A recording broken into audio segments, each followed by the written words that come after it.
Letter 15. Our ancestors had a custom, observed right down as far as my own lifetime, of adding to the opening words of a letter, "I trust this finds you as it leaves me, in good health." We have good reason to say, "I trust this finds you in pursuit of wisdom." For this is precisely what is meant by good health. Without wisdom the mind is sick, and the body itself, however physically powerful, can only have the kind of strength that is found in persons in a demented or delirious state. So this is the sort of healthiness you must make your principal concern. You must attend to the other sort as well, but see that it takes second place.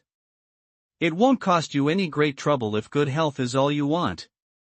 For it is silly, my dear Lucilius, and no way for an educated man to behave, to spend one's time exercising the biceps, broadening the neck and shoulders and developing the lungs. Even when the extra feeding has produced gratifying results and you've put on a lot of muscle, you'll never match the strength or the weight of a prize ox.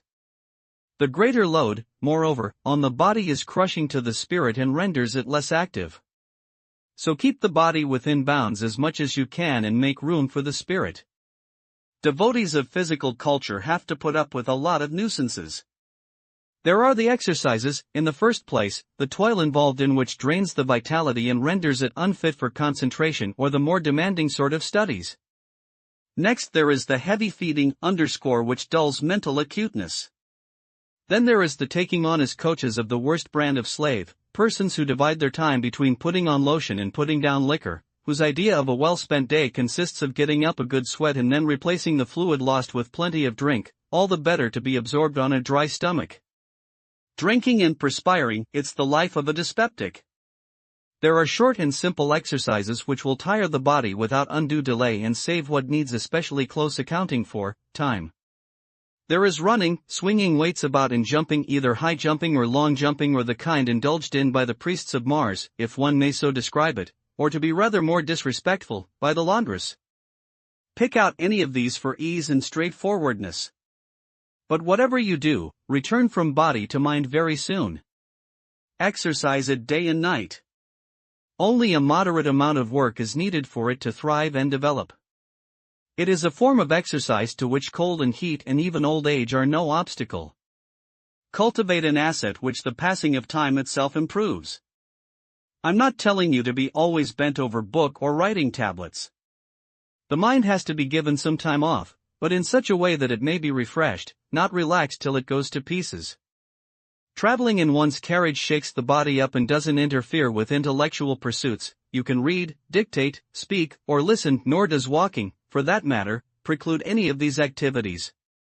Nor need you look down on voice training, though I will not have you practicing any of this ascending and then descending again by degrees through set scales. If you start that, you'll be going on to take lessons in walking. Once let into your house the sort of person that hunger teaches unheard of occupations, and you'll have someone regulating the way you walk and watching the way you use your jaws as you eat, and in fact going just as far as your patience and credulity lead his audacity on. Are you to conclude from what I've just said that your voice should start its exercises with immediate shouting at full force? The natural thing is to lead up to it through easy stages, so natural in fact that even persons involved in a quarrel begin in conversational tones, only later do they go on to rend the air. No one makes an impassioned appeal for the help and support of all true men of Rome at the very outset.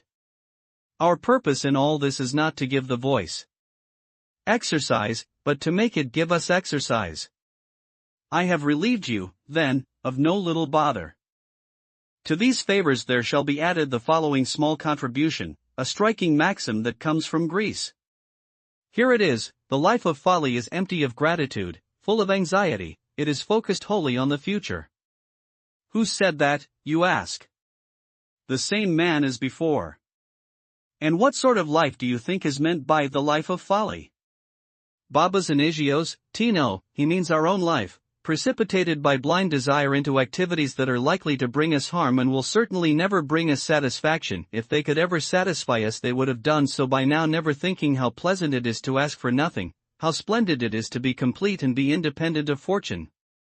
So continually remind yourself, Lucilius, of the many things you have achieved. When you look at all the people out in front of you, think of all the ones behind you. If you want to feel appreciative where the gods in your life are concerned, just think how many people you've outdone.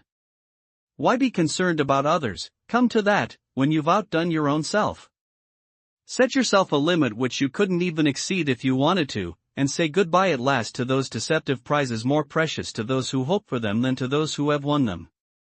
If there were anything substantial in them, they would sooner or later bring a sense of fullness; as it is, they simply aggravate the thirst of those who swallow them. Away with pomp and show. As for the uncertain lot that the future has in store for me, why should I demand from fortune that she should give me this and that rather than demand from myself that I should not ask for them?